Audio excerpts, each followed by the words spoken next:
Ni Yesu Kristo, kasama ng Espiritu Santo, magpa sa walang hanggan. Announcement po lang, ang lahat po inanayan, init, masakripisyo, pero ito po, masigit na sakripisyo, masigit tayong pakikinggan ng Panginoon. Amen? Kaya sana po, nandito po kayo. Pagkatapos po ng palangan sa krus, ay ng 7 palabras, meron po, dahil po mga makikinig ng 60 years old pataas, meron po pamating gutom kasi po bawal kayo magutom. Yung mga PWD, bibigyan din ho ng merienda. Amen? Pero kung ikaw ay nanginginig na at sabihin pa, hindi ako makakasunod kung hindi ako makakanin na rin po kayo. Amen? Ayan. Kaya, konting sakripisyo po.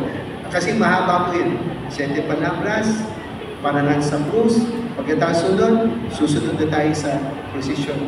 Mahaba po ang Biyernes Santo. Tapos sa Sabado, 9 o'clock p.m. ang ating salubong sa muling pagkabuhay ni Jesus. 9 o'clock, inagaan mo para mas maaga tayo matapos. Mga bata po kasi ang sasayaw ngayon, kaya magandang po ito. Amen?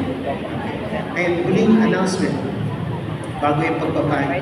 Sa mga nag-pledge po ng 500 pesos doon po sa ating kampana, meron pong good news. Kasi ang gusto namin lang po sa atin ay bibigyan po kayo ng pledge card. No? Ngayon po, hindi lang po yun.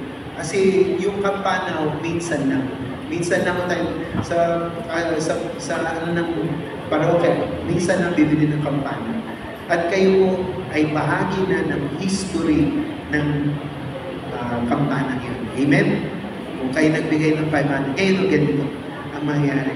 Yung pangalan, meron pong 4 na sulok, 4 na sides yung kampanaryo. Ngayon po, sa mga nag-pledge po ng 500 pesos at higit pa, ay yung pangalan nyo po ay ilalagay po natin sa granite.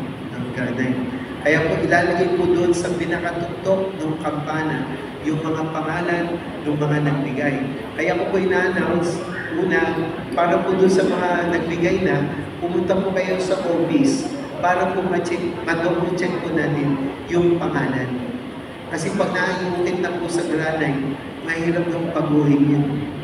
At mainam po na tama po yung pangalan niyo. Kaya yung pangalan niyo po nandun po sa office, kaya i-double check. Amen? Ngayon, ganito. Kung gusto niyo naman humabol pa, yung pangalan niyo po ay malagay din doon sa granite, pwede pa rin po. Pero ito po siguro mga after Holy Week, yun po ay tapos na kasi nga po ay dadali na po sa gagawa ng granite para po mailagay na yung mga pangalan natin. Amen? Kaya kung kayo po nais pa, huwag na po kayo magdalawang isip. No? Mailagay yung pangalan nyo sa granite, hindi po sa, alam niyo na po saan. Okay? Amen? At ngayon po ay gagawin na po natin.